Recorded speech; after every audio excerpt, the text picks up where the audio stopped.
Australia का इतिहास कुछ कुछ अमेरिका के इतिहास की तरह ही है। जिस तरह से यूरोपियन लोग अमेरिका जाकर वहाँ के मूल निवासियों को खत्म करके वहाँ बस जाते हैं, उसी तरह से यह ऑस्ट्रेलिया में भी ऐसा ही करते हैं।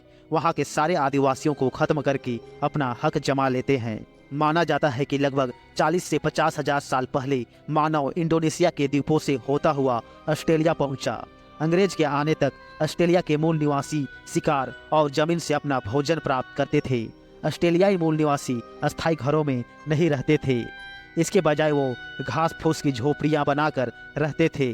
पूरे महाद्वीप पर घोड़ों, गायों और भेड़ों की एक भी प्रजाति नहीं थी जिसे वो पालतू जानवर बना सकते थे। वो लोग ना तो किसी धातु का प्रयोग करते थे, ना ही तीर कमान का, और ना ही उन्हें कपड़े बनाना आता था, इसीलिए वो नंगे रहते थे। अंग्रेजों के आने तक इनकी आबादी 4 से 5 लाख के करीब थी, पर अंग्रेजों ने इन पर इतने अत्याचार किए, लगभग 95% मूल निवासी खत्म हो गए।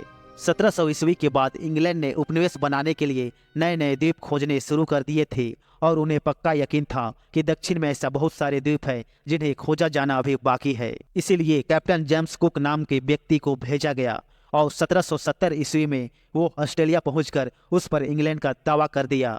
लेकिन ध्यान देने वाली बात यह है कि जेम्स कुक से पहले भी कई यूरोपियन ऑस्ट्रेलिया का पता लगा चुके थे, पर किसी ने उसे उपनिवेश बनाने की जरूरत नहीं समझी, क्योंकि ऑस्ट्रेलिया पूरी तरह से सूखा प्रदेश था।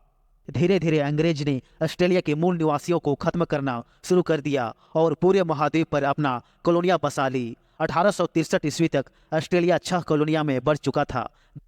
1 जनवरी 1901 को ऑस्ट्रेलिया की सभी कॉलोनियों को एक करके कॉमनवेल्थ ऑफ ऑस्ट्रेलिया का गठन कर दिया गया, यानी ऑस्ट्रेलिया एक अलग देश बन गया। हालांकि इस पर ब्रिटेन का नियंत्रण अभी भी था। 1986 ईस्वी में ऑस्ट्रेलिया की सरकार ने ऑस्ट्रेलिया एक्ट नाम का कानून पास किया, जिससे ऑस्ट्रेलिया पूरी तरह से ब्रिटिश नियंत्रण से बाहर हो गया।